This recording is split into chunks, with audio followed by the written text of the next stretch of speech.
This is just a terrible, terrible strike, and they need to get back to the table. Premier Ford speaks out on the labor dispute at the LCBO. Tonight, his words for striking workers. None of us trust Doug Ford, and this is why we've been saying all along that Doug needs to come to the table. And the response from the picket line. Good evening. It was the Premier's first news conference since the strike at the LCBO began. In it, he doubled down on his government's plans for alcohol sales in this province. CTV's Rahim Ladani joins us live from an LCBO licensee service center in Mississauga with the latest. Rahim. Michelle and Nathan, good evening. After hearing from the Premier and those on the picket line today, what's become clear is that there is still a very big divide between Doug Ford's vision for the future of the LCBO and how the workers feel it's going to negatively impact the future of their jobs. It's done. It's gone. That ship has sailed. It's halfway across Lake Ontario. Premier Doug Ford is standing firm on his government's plan to expand where Ontarians can buy coolers and seltzers. While visiting a brewery in Etobicoke, Ford said ready-to-drink beverages being sold in convenience and grocery stores is not a main sticking point for striking LCBO workers. But those who showed up wanting to speak with him don't agree. I see what it looks like in the U.S. I see what it looks like in New York. You know what I mean? And like, do I want those type of challenges? Do I want those type of public safety issues here? That concern is also being voiced by restaurant owners. Now you're going to put that onto a convenience store where, you're going to have an 18-year-old kid having to deal with, someone that's coming in that's intoxicated at 2 a.m. in the morning to buy a bottle of booze. I don't think we need that access. The Premier insists he is not involved in the LCBO strike negotiations, but says he's speaking with workers. They even call me back and they say, that's a pretty fair proposal. Can we tweak this, tweak that? I'm not the one at the table, the LCBO is. But if they pass that message to the OPSEU leadership, which in my opinion, totally misjudged this. The chair of OPSEU's bargaining team responded. I understand that he thinks that this is going to be, fabulous for Ontario and that we're going to make all this money apparently off wholesaling. Our members are saying, how is that going to help us? Because we see our retail footprint decreasing.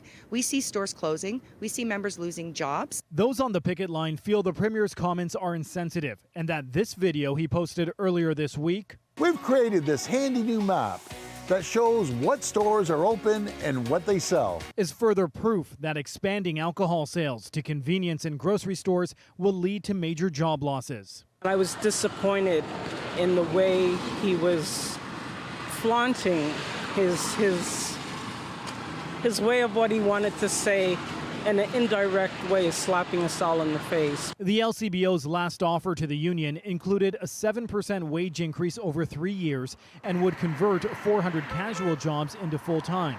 That's a drop in the bucket. We don't have enough permanent full-time workers at LCBO that are working 40 hours a week and only being called casual. Outside this LCBO service center, streets are lined with rows of trucks as those on the picket line stop them from loading up product.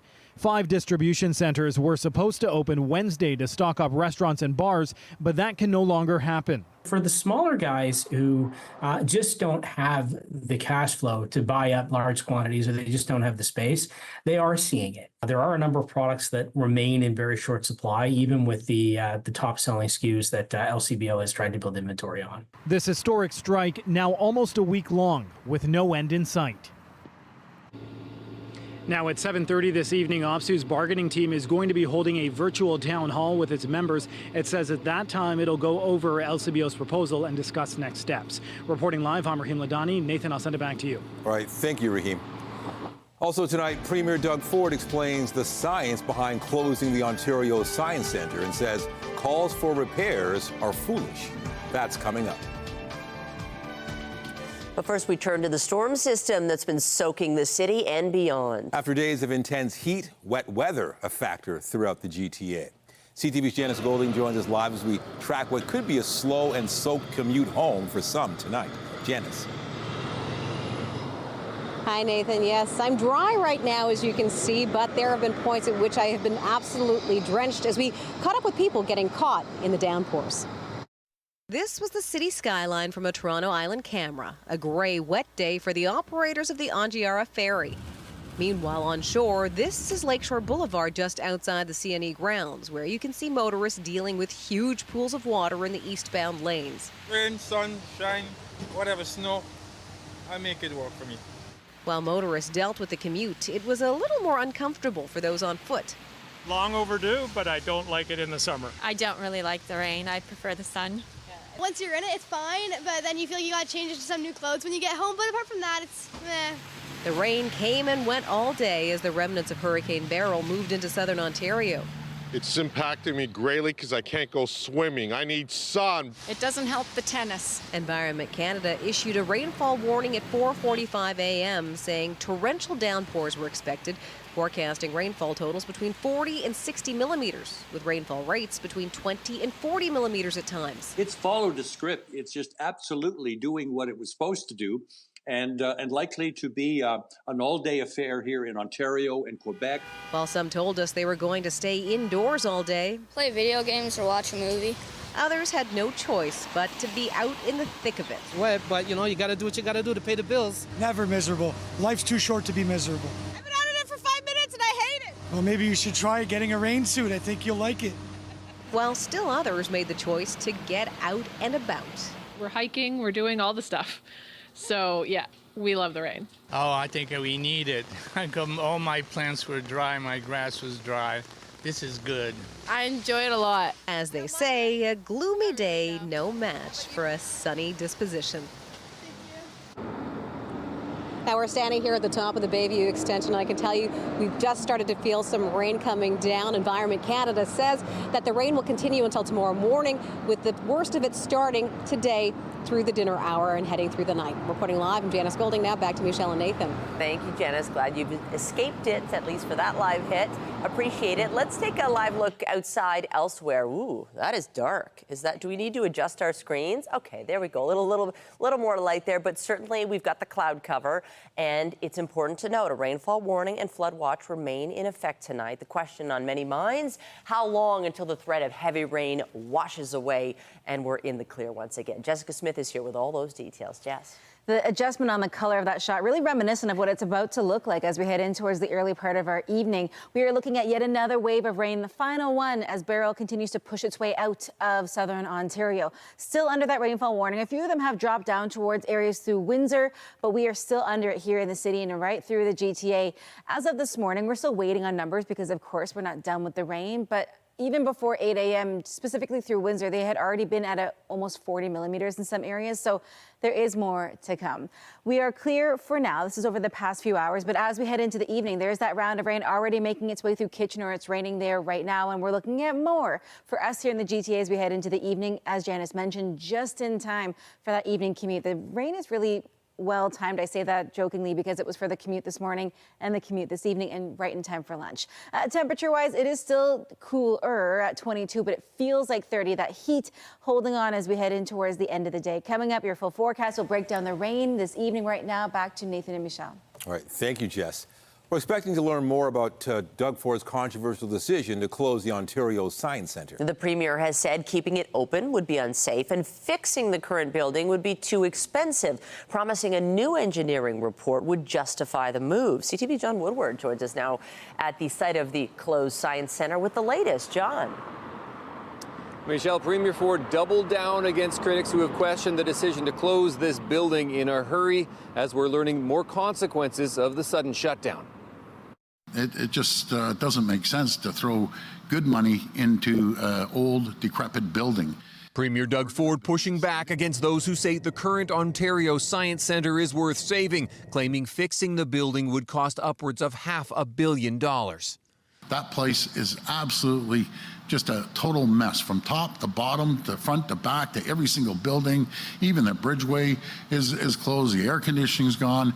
It'd be a foolish decision. The Science Centre was suddenly closed on June 21st after the province cited an engineering report pointing to problems with the aging roof panels. And when engineers are telling me this is critical, it's unsafe, I'm not chancing it. Actually, that report gave other options than shutting down the building, and others, including the firm that designed it, said it could be renovated safely by cordoning off some of the buildings. One estimate as little as $30 million to keep it going until a new science centre is built. It has left many constituents outraged. Visitors turned away, summer camps disrupted, at least 3 semesters of a unique grade 12 science school have been cancelled, and the fences are still up. NDP leader Marit Stiles called the chaos a result of Ford's irresponsible decision-making. The Green Party said it was the building's shutdown that was the total mess. It was really sad, very disappointing. Suzanne Fielder remembers her time at the science school in the 1990s, which propelled her to work in a genetics lab and then teach science.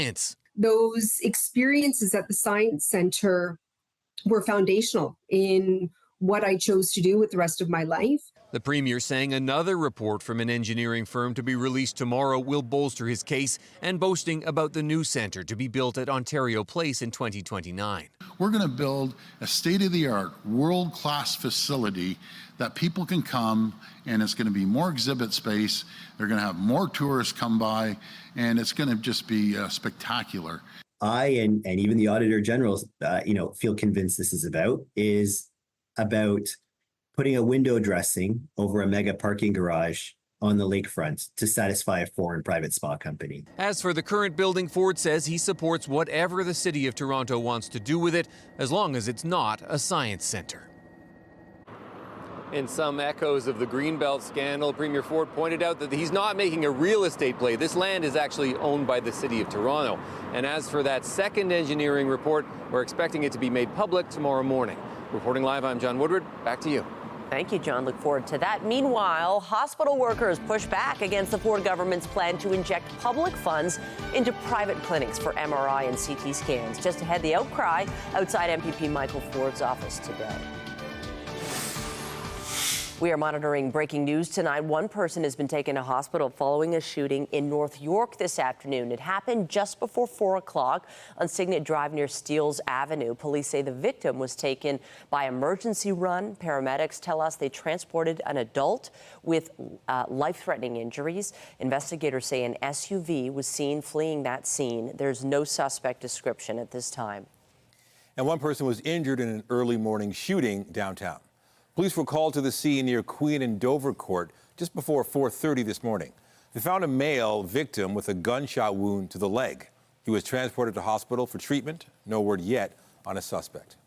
And police are looking for a suspect in connection with a random assault on the TTC. This happened around 3 p.m. yesterday as a subway was arriving at Davisville Station. Police say the suspect followed the victim off the train and assaulted him. The victim then fell off the platform and onto the tracks, hitting his head. The suspect then got back on the departing train. He is described as being between 20 and 30 years old with short black hair. He was last seen wearing a black golf shirt, black pants, and white Nike shoes. He was carrying a black backpack and a scooter. We turn now to some major travel turbulence for one airline employee. He says he's constantly being flagged by security, and he believes it's just because of his name. CTV's Sean Leathong has the story. When he prepares to fly, Mohammad Nasser Haj Ali knows he'll get stopped by security. Well, it started happening 2 years ago. Every time, it's the same thing. I cannot actually check in for my flight. So I go to the ground agent, and they cannot do it either. They call corporate security. Then corporate security cannot do anything about it, and they have to contact Transport Canada. But for Ali, this isn't every few months. It happens every workday, as he's a flight attendant for Air Canada, a job that he loves and one that he had to pass security screenings to get. Still, he's forced to wait for every flight, work or not. I felt stuck. I haven't felt stuck in my life since I was in Syria. Ali was a refugee who came to Canada in 2016. He's now a Canadian citizen. He's never been in trouble with the law. The closest he's ever been to an explanation, one agent saying it might be his name. Your name is Mohammed? Like, yeah. She said, oh, that happens all the time.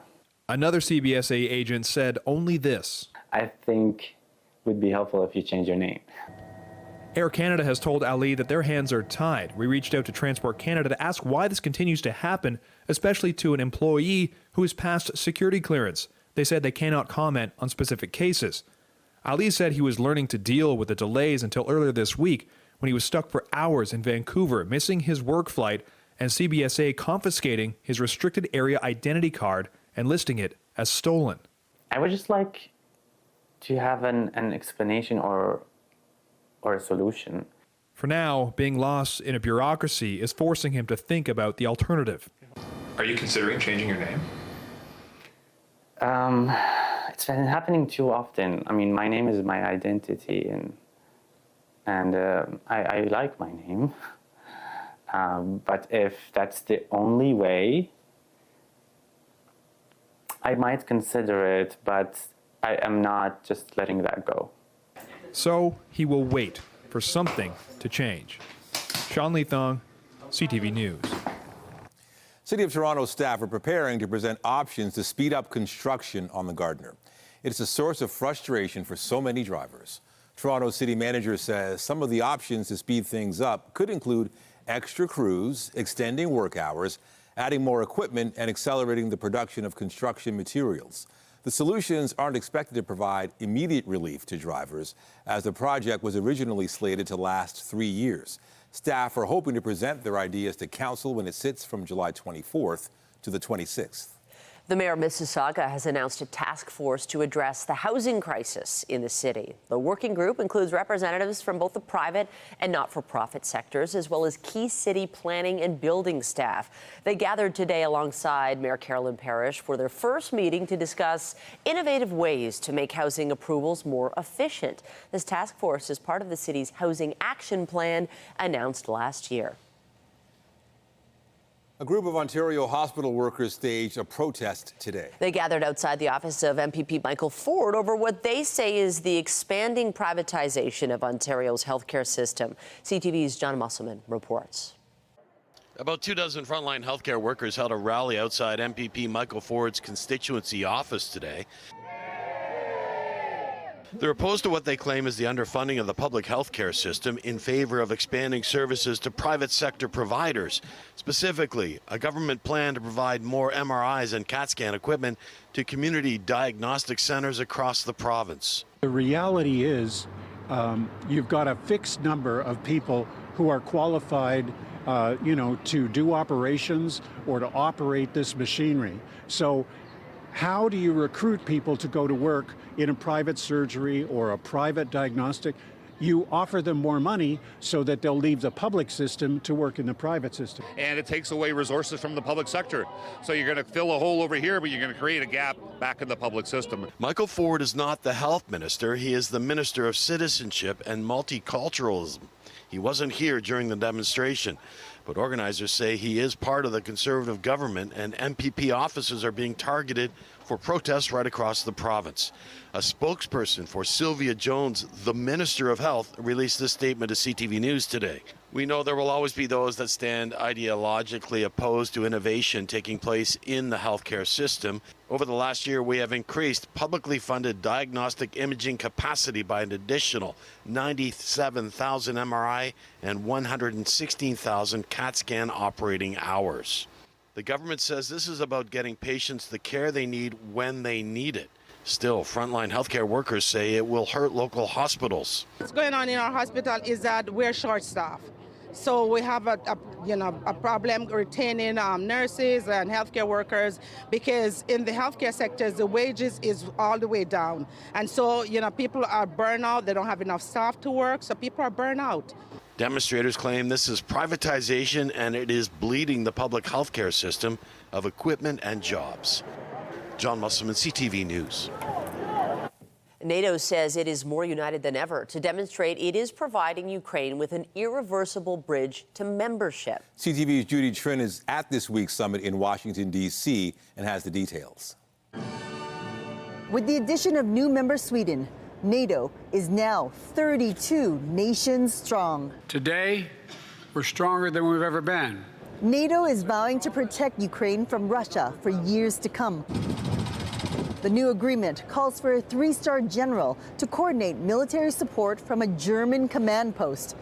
$59 billion in aid over the next year will flow. It includes fighter jets donated by the Dutch and the Danish, and more air defense systems, along with other weapons, all leading eventually to Ukraine joining NATO. I think it's very important to give a message to the Kremlin from here that Ukraine's path and bridge towards NATO membership is now irreversible. Volodymyr Zelensky is pushing for implementation of the new measures as quickly as possible. He aimed his message at supporters of Donald Trump. The President of the United States as a leader of the free world, to be uncompromising in defending democracy, uncompromising against Putin and his coterie. Support to Ukraine is not charity, it is in our own security interest. And we will reinforce our partnerships in the Indo-Pacific to push against the growing alignment of Russia, China, Iran and North Korea. Prime Minister Justin Trudeau and President Zelensky will meet at this summit. Canada is expected to announce an additional $500 million in military support to Ukraine this year. Also, Canada is expected to announce a plan to hit the 2% GDP NATO target when this summit wraps up. Judy Trin, CTV News, Washington. In the Middle East, Israel is telling all Palestinians in Gaza City to leave. Plumes of smoke were seen rising in the direction of the city as Israeli warplanes struck across the territory. In leaflets dropped today, Israel urged residents to leave Gaza City and head south. Attacks over the past 48 hours in the north, south, and center of the enclave have killed dozens in what appears to be an escalating bombardment. Israel says it is pursuing Hamas fighters who are regrouping in parts of the strip that had been attacked early in the war. In Montreal, the pro-Palestinian encampment on McGill University's downtown campus was dismantled. A private security firm was brought in to take down the camp early this morning. Protesters were warned they would be removed if they did not leave voluntarily. Several of them were escorted away. One person was arrested, accused of assaulting a security agent. Organizers are disputing claims by McGill the encampment posed serious health and safety risks and was not peaceful. Today, one of the protesters said it was they who were threatened as the camp was dismantled. I mean, there is intimidation. It's not voluntary. None of these people left voluntarily. There was intimidation, coercion, threats. There were like dogs. It was not, voluntarily. Several protesters are vowing to keep fighting to get the university to disclose and cut ties with Israel. Campus classes were moved online, and students and faculty were advised to stay away. Libraries and campus daycares were also closed today. Canadian security officials are warning about Russian propaganda on social media sites. They say fake users were created to spread disinformation in the U.S. and elsewhere on the social media site X. A so-called bot farm powered by AI was used at the direction of the Russian government. The accounts often posed as Americans and promoted messages in support of Moscow's objectives. More than 960 accounts were identified as having been used by Russian actors. X has since suspended those accounts. The campaign has now been disrupted, but officials warn similar activity could happen on other sites. Coming up, will the so-called Leslieville dollhouse pack up and leave? The tourist attraction is up for sale, and it's up to the new owners to decide whether the massive collection of dolls stays or goes. And I'm Pat Foran, coming up on Consumer Alert. If you're traveling down south, you may do some shopping, but be careful if you're buying diamonds. A Toronto woman says her fiancé purchased her a $4,000 diamond ring in Mexico that turned out to be worth $50. I'll have my report just ahead. We aren't done with the rain just yet, and the cool down that we've experienced is also making its way out. Yesterday, we were much closer to seasonal than we have been in quite some time, and today included. As we head in towards the end of the week, though, as the rain moves out, the heat moves in. Coming up, I'll have your full forecast. And stay with us. We have another full night of great shows for you right here on CTV.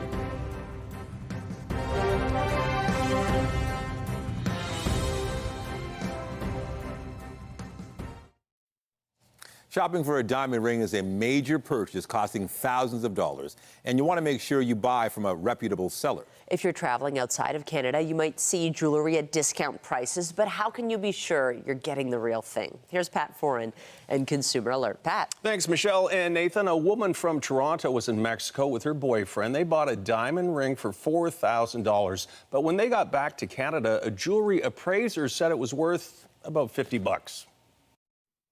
May asked us not to use her full name or identify her because she's embarrassed to have been caught in a fake diamond scam. In February of this year, she was visiting Cancun with her boyfriend when they decided to take a tour. We were told, if you're looking for jewelry, souvenirs, here's a place to go. Go to these people. Highly recommended. They're perfect. You won't get scammed. I remember them saying that specifically. May found a beautiful diamond ring with white gold, and her boyfriend bought it for her and proposed. Her fiancé paid more than $4,000 for the ring, but when she got home, a jewelry appraiser here said it was worth $50. I was devastated. I was sickened. All I kept thinking about is he paid $4,000 for this ring that's not even real. It was disgusting. The ring was purchased using an RBC Visa card, and her fiancé requested a chargeback. Well, they were initially given a refund. The merchant complained, and the charge was put back on the Visa card, and they were told to pay it. It's not right. It's not fair. And where is our protection on things like this? Your guard is down, and these salespeople just tell you what you want to hear and are happy to take your money. The Canadian Jewelers Association says if you buy expensive jewelry outside of Canada, you often have limited protection if something goes wrong. You actually are gambling. There's no way for sure you know what you're getting, and you're taking a chance spending that kind of money.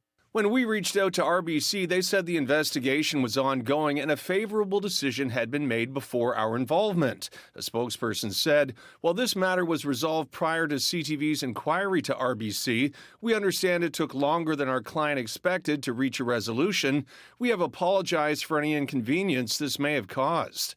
Still, May said she was glad she contacted Consumer Alert. I've been dealing with this since the end of February. And all of a sudden, I talked to you a week ago and it's resolved. I can't thank you enough, Pat and CTV, for looking into this matter. I can't thank you enough. And when you're making an expensive purchase, a credit card will offer more protection than paying with debit or cash. Also, if you buy from a member of the Canadian Jewelers Association, you'll have added protection as well in case there's a problem. On your side, I'm Pat Foran. If you have a consumer story idea, email us at alert@ctv.ca.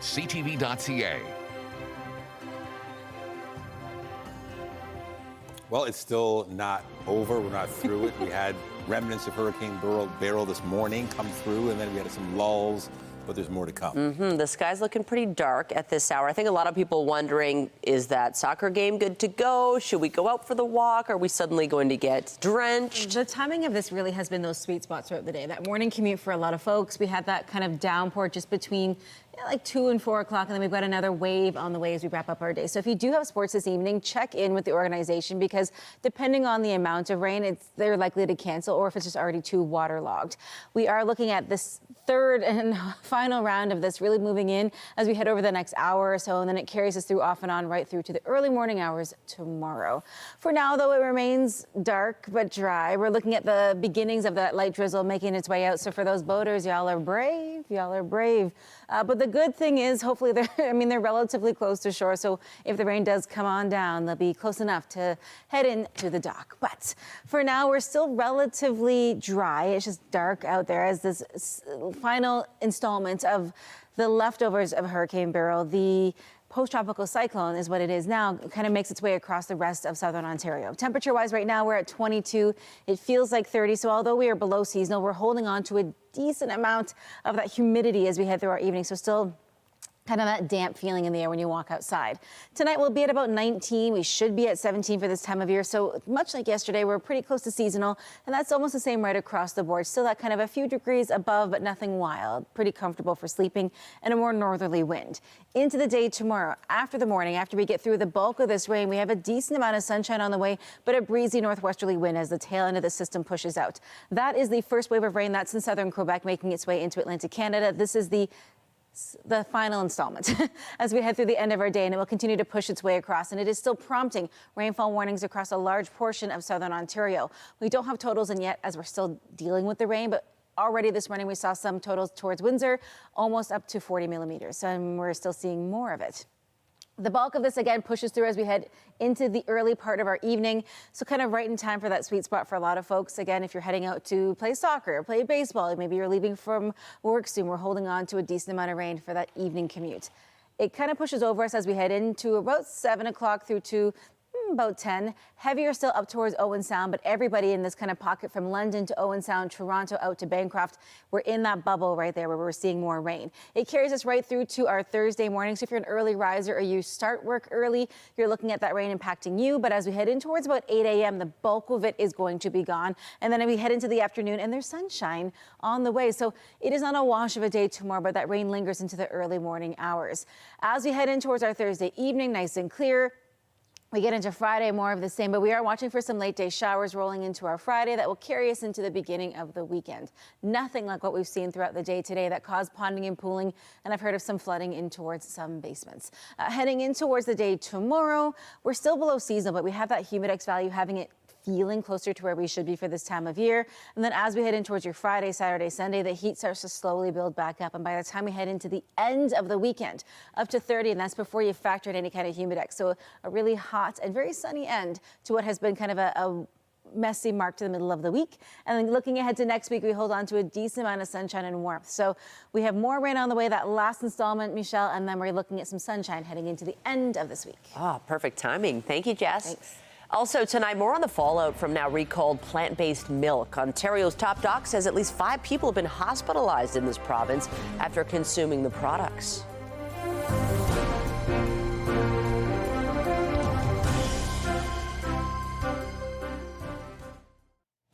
We have more tonight on the Health Canada recall we first told you about last night. A wide range of plant-based beverages are being recalled after at least 9 people became ill. CTV's health reporter Pauline Chan has the details. The recalled products are made from almond, oats, coconut, and/or cashew and generally have a best before date of October 4th. The brands involved are Great Value in the 1.89 liter size, almond unsweetened original, and vanilla flavors, and Silk brand plant beverages in the 1.89 liter size, almond and coconut unsweetened, almond original, dark chocolate, unsweetened vanilla, coconut original, and unsweetened.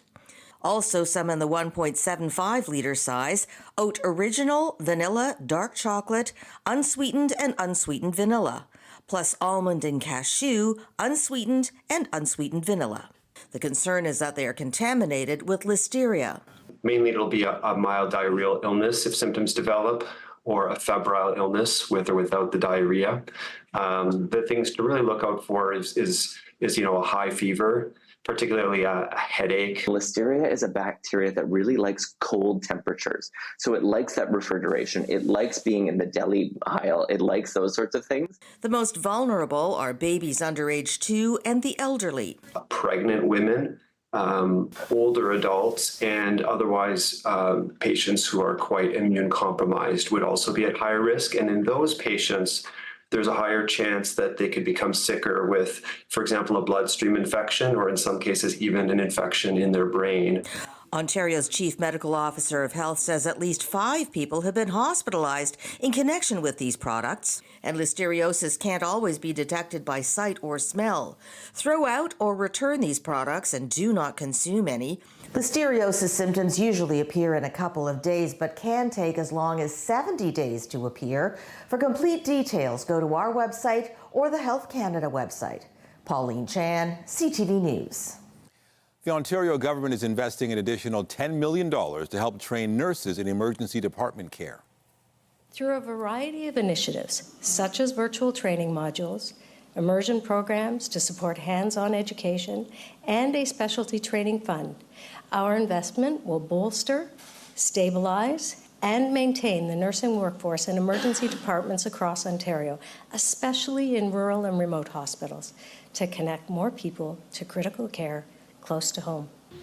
The Emergency Department Nursing Education, Retention, and Workforce Program was launched last year. It's already helped 400 nurses from 72 rural and remote hospitals receive this training. The president of Hot Docs has resigned. Marie Nelson leaves her position as head of the Troubled Documentary Film Festival after about a year at the helm. Hot Docs says this past year, average per-screening attendance reached near pre-pandemic levels, and box office revenue exceeded its target by 12%. Interim Executive Director Janice Daw and Managing Director Heidi Tao Yang are now in charge. He's a lifelong Democrat and a staunch supporter of Joe Biden. But now George Clooney is calling for the U.S. president to step aside. In a New York Times opinion piece, the actor says he loves Biden, but believes the party would lose the presidential race and control in Congress with him as the nominee. Clooney added that it is an opinion shared by every senator, congressperson, and governor who he's spoken with in private. He'd like to see a new nominee chosen at next month's Democratic convention. Big news for fans of the Big Green Ogre. Another Shrek movie is in the works.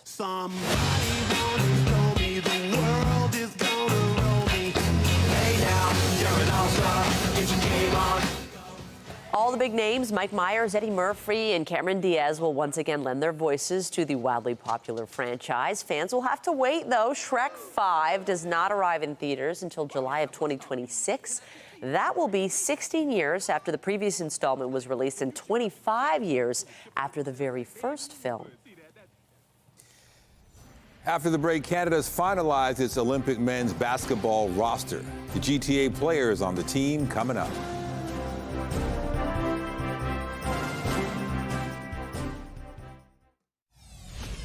They even call me back and they say, that's a pretty fair proposal.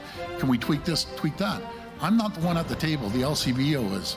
But if they pass that message to the OPSEU leadership, which in my opinion, totally misjudged this. Updating our top stories, the Premier says striking LCBO workers don't mind coolers and seltzers being sold in convenience and grocery stores, but those on the picket line say that could lead to job losses. Followed the script. It's just absolutely doing what it was supposed to do, and likely to be an all-day affair here in Ontario and Quebec. A day of on and off again. Heavy rain in the GTA thanks to what's left of Hurricane Beryl. Environment Canada has issued a rainfall warning saying torrential downpours are expected. Totals between 40 and 60 millimeters forecast. The reality is you've got a fixed number of people who are qualified, to do operations or to operate this machinery. So how do you recruit people to go to work in a private surgery or a private diagnostic? You offer them more money so that they'll leave the public system to work in the private. Healthcare workers held a rally outside MPP Michael Ford's constituency office. They're opposed to what they claim is the underfunding of the public healthcare system in favor of expanding services to private healthcare providers. And remember to keep up to date day and night through our website, ctvnewstoronto.ca. Canadian stocks have been closing in on a record high. Andrew Balabian in Bloomberg brings us the latest in business. Hello there.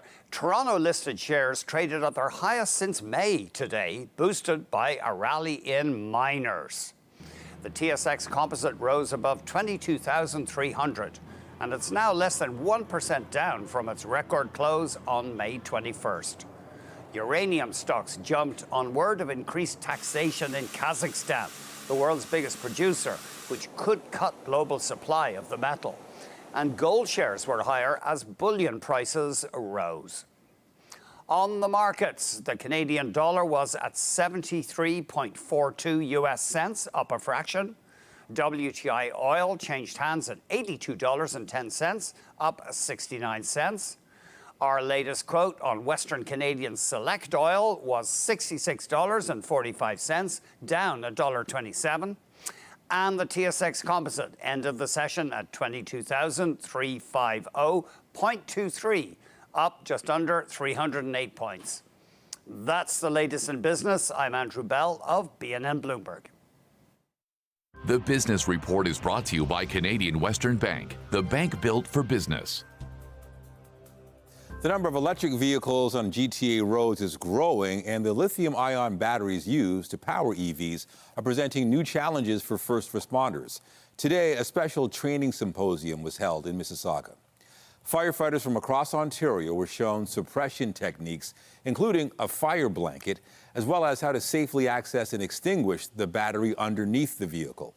In addition to response tactics, experts also showed how EVs are wired along with safety hazards to look out for. From a firefighting perspective, the vehicles, whether it be vehicle fires or vehicle accidents, this is something where we really have to evolve the way in which we attack these incidents. It's really about understanding the vehicles itself and how they're made. If somebody's trapped inside, what are our best actions to be able to get them out quickly? And essentially, these vehicles will start burning at over 1,000 degrees Celsius, depending on the state of charge. But these can go up to like 3,000 degrees Celsius. The major challenge is a regular ICE vehicle doesn't burn that hot. So there are a lot of things to consider, such as structural collapse if it's inside a building. So it's about educating on what happens when it's on fire. The two-day safety symposium is organized by the Energy Security Agency, which says is the first of its kind in Canada. Canada has finalized its Olympic men's basketball roster, and there is sizable representation from the GTA and elsewhere in Southern Ontario.